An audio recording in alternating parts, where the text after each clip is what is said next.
کا اظہار نہیں کیا، کسی کے لیے بد دعا نہیں کی۔ ہم بڑی بڑی باتیں کرتے کیوں بھول جاتے ہیں کہ جب نبی طائف میں پہنچے، بچوں کو آگے کر دیا گیا اور ان پر پتھر پھینکا بچوں نے، اور بڑے اس کو جو ہے شہ دے رہے تھے۔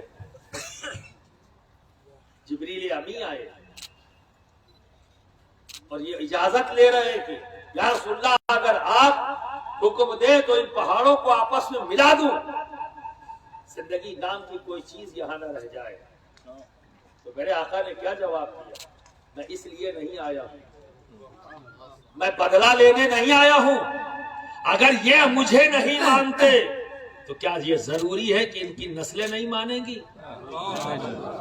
آج عزم کر لیجئے، آج میرے سامنے والا اگر نہیں مانتا میرے نبی کو تو اس امید سے محنت کرتے رہیے، ضروری ہے کہ اس کی نسل نہ مانے۔ ہمیں اس پالیسی پر کام کرنا جو ہمیں ہمارے نبی سے ملی۔ جب ہم کسی مولانا کی فکر کو لے کے چلیں گے تو گمراہ ہو سکتے ہیں، چونکہ دین اسلام کسی مولانا کا دیا ہوا دین نہیں ہے، یا کسی اعظم کا دیا ہوا دین نہیں ہے، یہ نبی اعظم کا دین ہے۔ تو ہمیں اسی طرف دیکھنا ہے، پوری طرح سے ہمارا فوکس وہی ہونا چاہیے، تو الجھنا نہیں ہے، کیونکہ یہ سچ ہے کہ ہم مظلوم بن کر نکلتے ہیں گھروں سے، یہ بھی سچ ہے، مظلوم بن کر باہر نکلتے ہیں اور مجرم بن کر باہر واپس آتے ہیں، کیونکہ طریقہ غلط پکڑ لیا ہم نے، طریقہ نبی والا پکڑ رہا ہے، صحابہ کا انداز اختیار کرنا ہے، کیونکہ وہ تو چاہتے ہیں کہ ہم الجھ جائیں اور غصے میں آ کر فرسٹریٹ ہو کے باہر نکل آئے تاکہ دفعات لگانے میں آسانی ہو جائے اور ہمارے نوجوان بچوں کا ایجوکیشنل کیریئر ختم کیا جا سکے، چونکہ نکلنے والے نوجوان ہوتے ہیں ان کا پورا کیریئر ختم ہو جاتا ہے۔ اس سے بھی دین کی خدمت ہوگی بھائی، یہ بھی اپنے نبی سے محبت کا اظہار ہے، ذکر بڑھا دیجیے، تعریف بڑھا دیجیے، تعلیمات کو عام کرنا شروع کر دیجیے، فلیکسی لگائیے، چوراہوں پہ لے جا کے لگا دیجیے کہ نبی نے انسانیت کا جو سبق دیا ہے، بتائیے کیا ہم یہ کر رہے ہیں؟ کیا ہماری ہمسایہ قوم جانتی ہے کہ ہمارے نبی نے پلانٹیشن کے بارے میں کیا کہا؟ کیا ہمارے نبی نے ڈیولپمنٹ کے بارے میں کیا کہا؟ ہمارے نبی کی انسانیت کے تعلق سے کیا سوچ ہے؟ ہمارے نبی کی غریبوں کے تعلق سے کیا سوچ ہے؟ ہمارے نبی کی بیواؤں کے تعلق سے کیا سوچ ہے؟ ہمارے نبی کے عورت کے حقوق کے تعلق سے کیا سوچ ہے؟ یہ کون پہنچائے گا؟ یہ کون بتائے گا؟ یہ ذمہ داری ہماری ہے۔ ہمیں غصہ ہونے سے فرصت نہیں، ہمیں الجھنے سے فرصت نہیں، ہمیں فرسٹریٹ ہونے سے فرصت نہیں، ایک دوسرے کا گریبان پکڑنے سے فرصت نہیں۔ جب فرصت نہیں ہے تو کریں گے کب؟ آؤ فرصت نکالیں، اپنے بھائیوں کا گریبان چھوڑیں، ایک دوسرے کی حجو کرنا چھوڑیں، نبی کی تعلیمات کو ہم کیا یہ ناممکن ہے؟ ہمارے بس کے باہر ہے کہ ہم اپنے شہر کے اندر، اپنے محلوں کے باہر نبی کی تعلیمات کا فلیکسی لگا دیں؟ ہم تو دیکھتے ہیں ٹائیگر صاحب نے یہ کہا، مہاتما گاندھی نے یہ کہا، نہرو جی نے یہ کہا، مودی جی یہ کہتے ہیں، سب کے تو کوٹیشن لگے ہیں، ہمارے نبی نے کیا کہا؟ اس کے لیے صرف آپ انتظار کرتے ہیں کہ مسجد میں خطبے میں سنیں اور جلسے میں جا کر سنیں۔ اگر ہم عام کر دیں تو ہر چلتا پھرتا آدمی کھڑے ہو کے دیکھے گا، اچھا یہ پروفیٹ محمد رسول اللہ صلی اللہ علیہ وسلم نے کہا، اور آپ کی کہی ہوئی باتیں ایسی ہیں جو دل پر اترتی ہیں۔ ہمیں کسی کو کنونس کرنے کی ضرورت نہیں ہے، صرف پڑھا دینے، دکھا دینے کی ضرورت ہے۔ غریب نواز نے کیا کیا؟ دکھایا ہی تو۔ کس کو قرآن پڑھا رہے تھے؟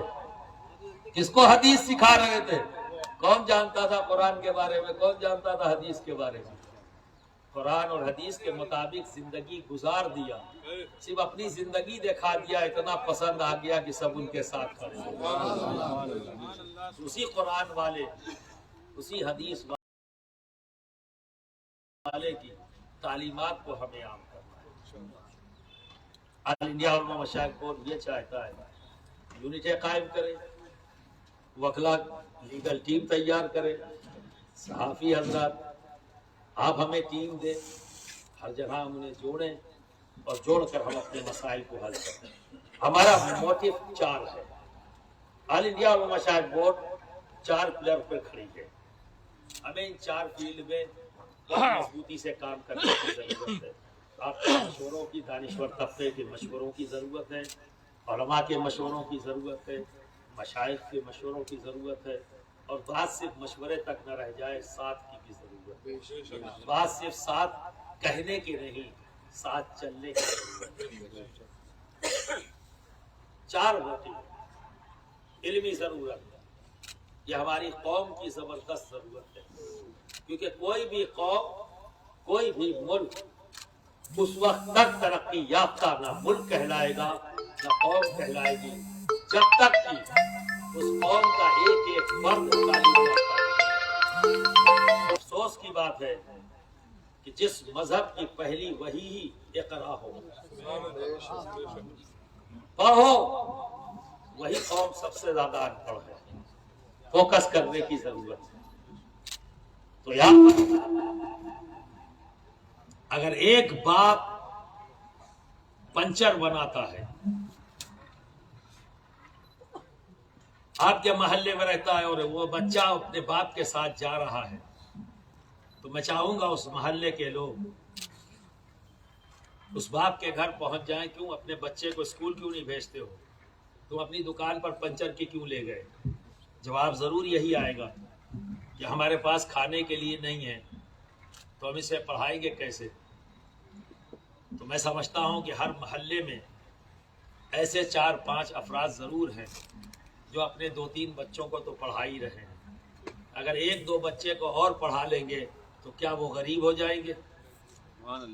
مجھے نہیں لگتا کہ ایسا ہو جائے گا۔ اگر صرف اتنی سی ذمہ داری اٹھا لیں کہ ان 2-3 بچوں کا ایڈمیشن کرا کے ان کی فیس جمع کر دیں، اس پنچر بنانے والے کو 1 روپیہ دینے کی ضرورت نہیں ہے، وہ محنت کرے اور کھائے۔ اگر وہ ایک وقت کا فاقہ کرتا ہے، ایک وقت کھاتا ہے، کوئی مسئلہ نہیں، تو محنت کرو، اپنے دوسرے وقت کا انتظام کرو، لیکن تمہارے بچے کی ذمہ داری میں لینے کے لیے تیار ہوں۔ یہ پنچر کی دکان نہیں جائے گا، یہ اسکول جائے گا۔ ہمیں اس لیول پر وقت کرنے کی ضرورت ہے جب علمی بات کرتے ہیں۔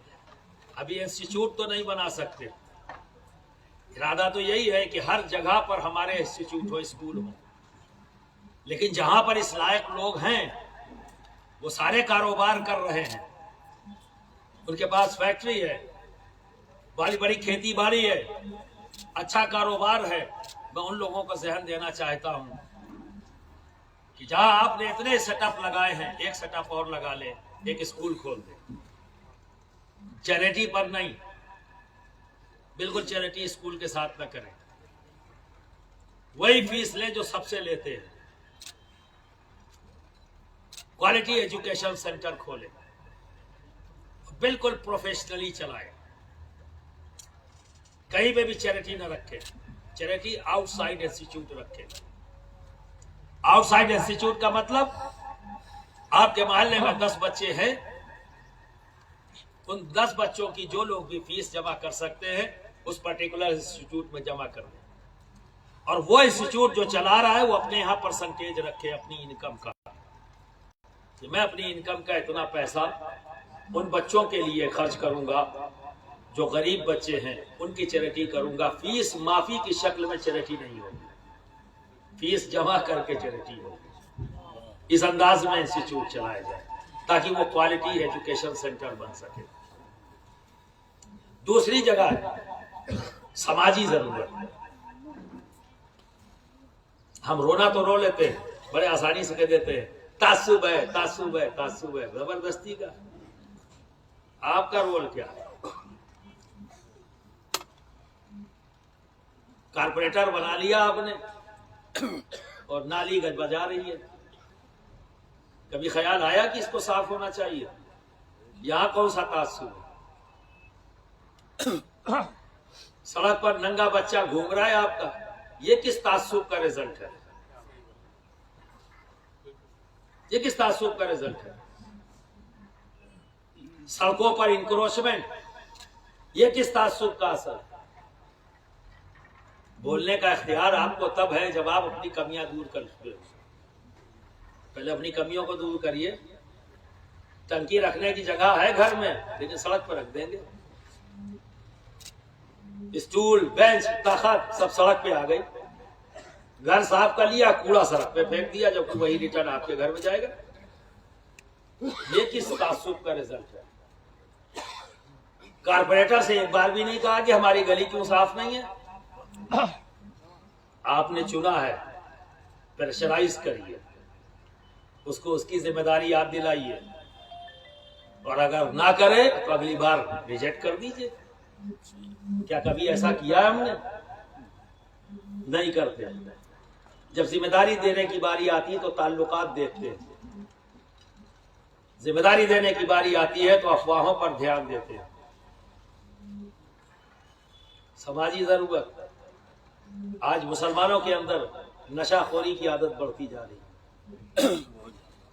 محلے کے اندر 10-10 15-15 گھر کے نوجوان بچے نشے کے شکار ہو رہے ہیں. ہم پر کوئی فرق نہیں پڑتا کیونکہ میرے گھر میں نہیں ہے. کیوں نہیں ہے آپ کے گھر؟ آپ کے بھائی کا گھر آپ کا گھر ہے. آپ نے غیر کا کب مان لیا؟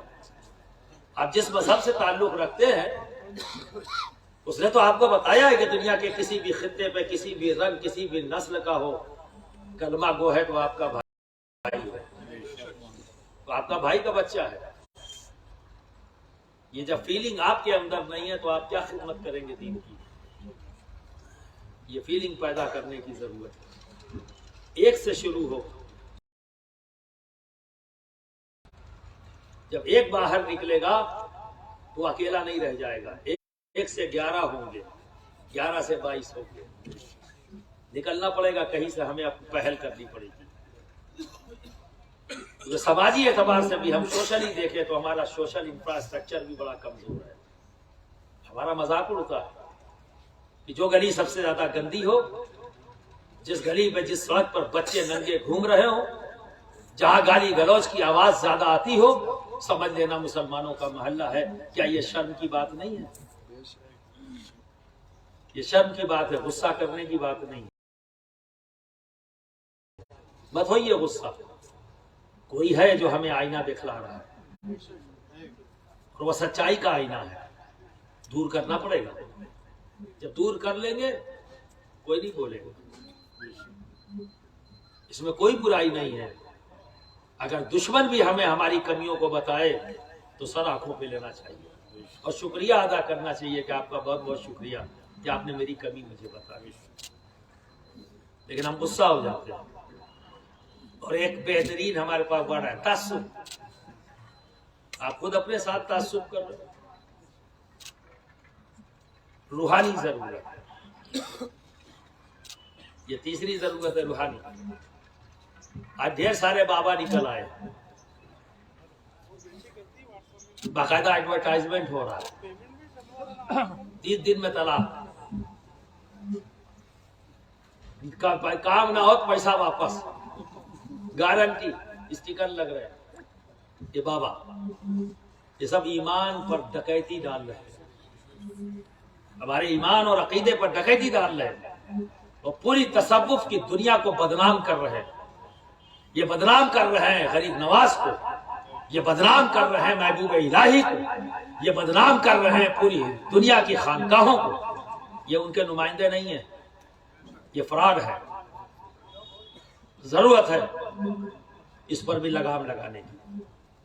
یہی وجہ ہے کہ اتنا زیادہ یہ فراڈ بڑھ گیا کہ آج ہماری قوم یہ بھول گئی ہے کہ ہم جس کے پاس جا رہے ہیں وہ اپنا ہے یا پرایا. میں اشاروں میں بات کر رہا ہوں. اس نہج تک یہ قوم پہنچ گئی. تو ضرورت ہے اس پر بھی نگاہ رکھنے کی. جو ذمہ دار ہیں، جنہیں معلومات ہے، جنہیں بزرگوں کا اثاثہ ملا ہے، روحانی سلسلوں سے جڑے ہوئے، یہ اختیار انہی کا ہے، انہی کے پاس جانا ہے۔ سماج میں یہ بھی چیز ہمیں پیدا کرنی ہے۔ چوتھی ضرورت سیاسی ضرورت، اس سے بھی ہم اپنے آپ کو الگ نہیں کر سکتے، چونکہ بہت سے کام ایسے ہیں جو چندہ کر کے نہیں ہو سکتے۔ روپیہ 2 روپیہ 10 روپیہ چندہ کر کے آپ بڑے بڑے کام کر لیں۔ سیاسی ضرورت، اس ضرورت کو بھی ہمیں پورا کرنا ہے۔ اس کے لیے میں یہ نہیں کہتا علماء سے کہ آپ M P M L A بن جائیے، جبکہ مخالف نہیں ہوں میں۔ اگر وہ چاہیں یا صلاحیت رکھتے ہیں تو بالکل آنا چاہیے۔ علماء کا کام ہی یہی ہے، مشائخ کا کام ہی ہے، جہاں گندگی ہو وہاں صفائی کر دو۔ تو 525 ہی میں تو سب سے زیادہ گندگی ہے، یہاں 525 بیٹھتے ہیں۔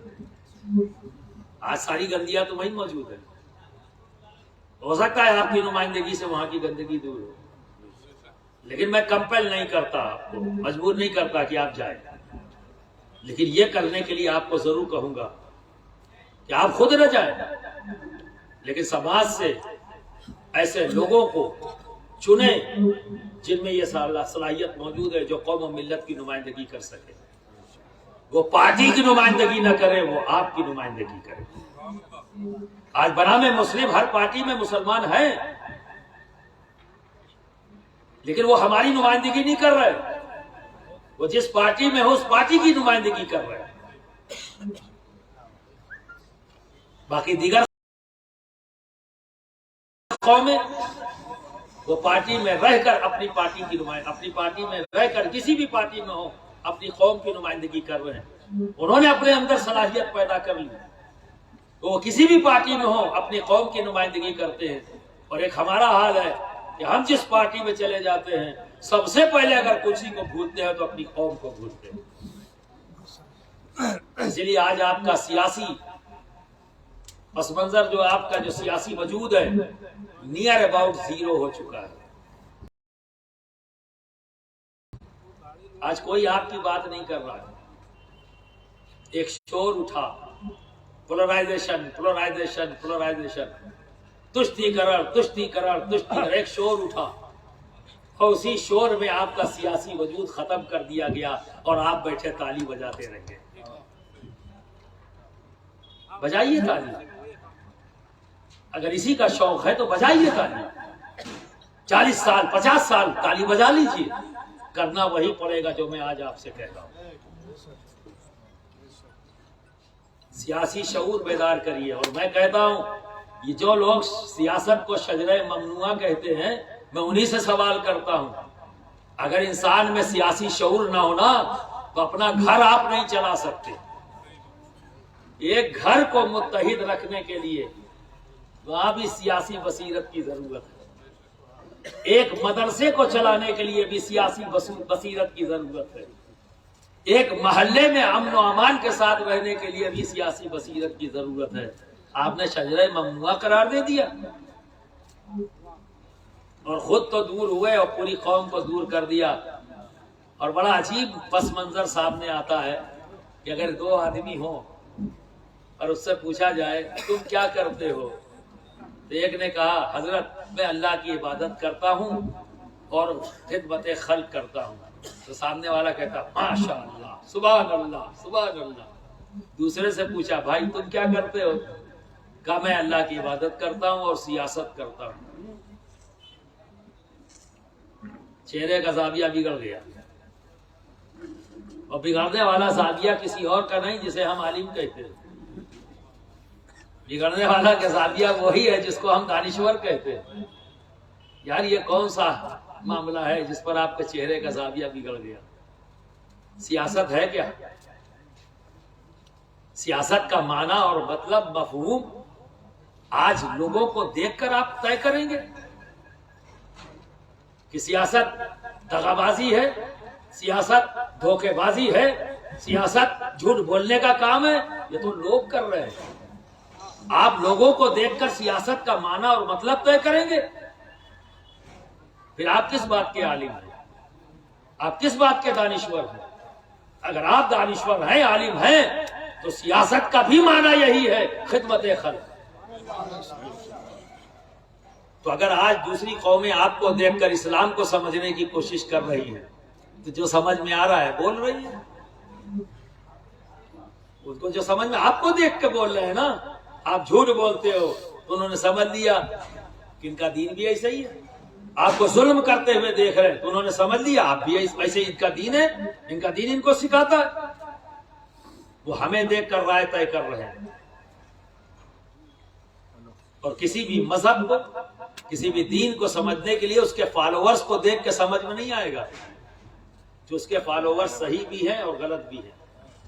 چونکہ بعض کہتے ہیں کہ ہم فالوور ہیں اور بعض فالوور ہوتے ہیں. جو فالوور ہوتے ہیں وہ خواجہ معین الدین ہوتے ہیں. جو فالوور ہوتے ہیں یہ روئے زمین کے تمام اولیاء کرام جو ہمارے درمیان سب زمین پر تھے تو بھی لوگ ان سے محبت کرتے تھے، زمین میں ہیں تو بھی لوگ ان سے محبت کرتے تھے. They are the real followers of Islam. They are. آج ہم کو دیکھ کر لوگ چہرے پر شکن آ جاتی. میں آپ کو اس کو دلیل کے ساتھ کہتا ہوں، میں مخدوم اشرف جہانگیر کی بارگاہ کا غلام ہوں، ان کے در کا کتا ہوں. ابھی دیوالی آئی ہے، اب یہ میلہ چلے گا 40 دن. وہاں 90% غیر مسلم. وہ آنے والا غیر مسلم کیا انہیں کچھ اور سمجھتا ہے، کچھ اور سمجھتا ہے. اور ان غیر مسلم سے اگر کوئی مخدوم اشرف جہانگیر کی برائی کر دے، میں یقین سے کہتا ہوں ہاتھ سے زبان کھینچ لے گا. وہ کھینچنے والا شبھیندو ہوگا، وہ کھینچنے والا البرٹ پنٹو ہو سکتا ہے، وہ سجیت سنگھ ہو سکتا ہے. اگر اس کے سامنے مخدوم اشرف جہانگیر کی برائی کر دو، اس کے سامنے غریب نواز کی برائی کر دو، اس کے سامنے نظام الدین اولیاء کو کچھ کہہ دو، وہ لڑنے کے لیے تیار ہو جائے گا. لیکن وہی ہو سکتا ہے کہ ہمارے آقا محمد عربی صلی اللہ علیہ وسلم کے خلاف لکھ دے اور اسے احساس تک نہ. تو غلام کو کچھ کہہ دو تو لڑنے کے لیے تیار، آقا کو کچھ کہہ دو اس کو کوئی ایفیکٹ نہیں. کیوں؟ یہ کمی ہماری ہے کہ ہم نے بتایا نہیں. ہم بتا نہیں سکے. جس دن ہم نے بتا دیا کہ جس سے تم محبت کرتے ہو نا، یہ محمد صلی اللہ علیہ وسلم وہ ذات ہیں، ان کے بھی آقا ہیں. آج جو تمہیں انہیں اچھا مان رہے ہو نا، یہ اچھے اس لیے ہے کہ ان کو فالو کرتے ہیں. زاویہ بدل جائے گا، نظریہ بدل جائے گا، سوچ بدل جائے گی، طریقہ کار کو بدلنے کی ضرورت. اور یہ سچ ہے کہ انڈیویجول نہیں ہوتا، اس کے لیے آرگنائزیشن کی ضرورت ہوتی ہے. کیونکہ آرگنائزیشن منتھن کرتی ہے، وہ غور و فکر کرتی ہے. تھنک ٹینک بیٹھتے ہیں، موجودہ حالات کو سامنے رکھتے ہیں اور اس وقت کیا ضرورت ہے اسے پیش کرتے ہیں. تو وقت بہت آگے ہو چکا ہے. کہنے کو واقعی بہت کچھ تھا، لیکن میرا جہاں تک خیال ہے کہ اس میٹنگ کے لیے جتنی گفتگو ہو گئی ہے میں سمجھتا ہوں کافی ہے. تو گفتگو تو ہو چکی، ضرورت ہے عزم کی، ضرورت ہے عمل کی. تو یہاں الگ الگ علاقوں سے آئے ہیں، وہ تمام لوگوں یہاں سے یہ ذمہ داری لے کر جائیں. ضلع لیول، تحصیل لیول، بلاک لیول پر یونٹیں قائم کرنا، ضلع لیول تحصیل لیول پر لیگل سیل قائم کرنا، ضلع لیول تحصیل لیول پر میڈیا سے جڑاؤ پیدا کرنا. اور جب یہ تمام یونٹیں قائم ہو جائیں تو پھر ان کا اجلاس ہونا. تو جو کام ابھی سامنے ہے، 4 فیلڈ ہیں، ان 4 فیلڈ میں آپ آزاد ہیں کام کرنے کے لیے. آپ کے پاس جو بھی بہتر مفید مشورہ ہو، آئیڈیا ہو، اپنے آئیڈیا اور کے مطابق کہیں سے بھی آپ پہل کریں. یہی آل انڈیا علماء مشائخ بورڈ کا موٹیو ہوگا، وہی اس کا مقصد ہوگا جس پر آپ کام کر رہے ہیں. ہر وقت آپ کو پوچھنے کی ضرورت نہیں پڑے گی. موٹیو کے مطابق اگر آپ کر رہے ہیں، صرف انفارمیشن کر دیجئے کہ ہم یہاں پر یہ کام کرنے جا رہے ہیں، تاکہ آپ کے سینٹرل آفس کو یہ چیز پتہ ہو. جو ڈفرینٹ اسٹیٹ میں اس چیزوں کو بھی ہم آگے، بہت سی ایسی اسکیمیں ہوتی ہیں، جیسے کہ ایک جیل کے اندر علماء کا ایک پروگرام ہوا اور چھتیس گڑھ کے اندر انہوں نے جا کے وہاں پر گفتگو کیا. اس کا اتنا اچھا رزلٹ آیا کہ چھتیس گڑھ کی حکومت نے یہ کہا کہ کیا آل انڈیا علماء مشائخ بورڈ ہمیں ایسے علماء دے سکتی ہے جو ہمارے ہر جیل میں جا کر مہینے میں ایک بار جا کر اسپیچ دے کے آئیں، جس کا بڑا اچھا امپیکٹ پڑا ہے، لوگوں کو سدھرنے میں مدد کی۔ یہ وہاں کی یونٹ نے سوچا اور انجام دے دیا۔ مجھ کو انفارم کیا، میں نے کہا لبیک بسم اللہ کریں۔ تو ایسے آپ بھی آزاد ہیں۔ موٹیو یہ ہے علمی فیلڈ میں، ایجوکیشنل فیلڈ میں جو آپ کر سکتے ہیں بہتر سے بہتر آپ انفارم کریں۔ سماجی، سیاسی اور روحانی، یہ تو ہمارے جو علماء ہیں ان کا کام ہے روحانی، یہ چیک کریں کہاں بابا بیٹھے ہوئے ہیں 420 کر رہے ہیں، ٹھیک ہے نا، تو ان کا جو ہے ان کا رد کیا جائے مسجدوں کے ممبر سے۔ تمام ائمہ کی ضرورت ہے کہ وہ کھڑے ہو کے رد کریں اس بات کا۔ اس کے رد کی ضرورت ہے جہاں ایمان جانے کی بات ہے۔ بڑی پیاری بات کہی تھی مولانا نے، یار فروعی مسئلے پر ایک دوسرے کو کافر کہے پڑے ہو اور جہاں ایمان جا رہا ہے وہاں بولتے نہیں ہو۔ اس لیے کہا یہ ذمہ داری دے رہا ہوں، اس لیے آپ کو بولنے کا اتنا ہے معاملہ تو یہی بولیے۔ جتنے بابا ہیں جو ایمان کو کھینچے پڑے ہوئے سفلی کر رہے ہیں، دو علم ہے، علوی اور سفلی، 90% اسی چکروں میں پھنسے ہوئے ہیں اور یہ بہت بڑا نقصان ہو رہا ہے، ٹھیک ہے نا۔ تو یہ چیز کریں۔ سیاسی طور پر جو لوگ ہیں جن میں یہ صلاحیت ہے، آپ کی یہ ذمہ داری ہے ان کی ذہن سازی کریں، انہیں ایسا ذہن دیں، ان کا ذہن بنائیں، قومی ملی ذمہ داری کا احساس ان میں پیدا کریں۔ وہ صرف اپنے بارے میں نہ سوچیں، اپنی قوم اپنی ملت کے بارے میں سوچیں۔ وہ صرف اپنے آپ کو بڑھانے کے لیے نہیں، انصاف قائم کرنے کے لیے سیاست کریں، جسٹس کے لیے سیاست کریں۔ اور جب تک جسٹس قائم نہیں ہوتا تب تک امن نہیں ہو سکتا۔ جب تک کوئی قوم کا ایک ایک فرد تعلیم یافتہ نہیں ہو جاتا تب تک وہ قوم ترقی نہیں کرتی۔ جب تک کسی ملک کا ایک ایک فرد تعلیم یافتہ نہیں ہو جائے گا تب تک وہ ملک ترقی نہیں کر سکتا۔ تو امید کرتا ہوں کہ آج جو بھی گفتگو ہوئی ہے اس پر عملی طور پر کام شروع ہوگا۔ اسی جملوں سے آپ سے اجازت چاہوں گا۔ السلام علیکم ورحمۃ اللہ وبرکاتہ۔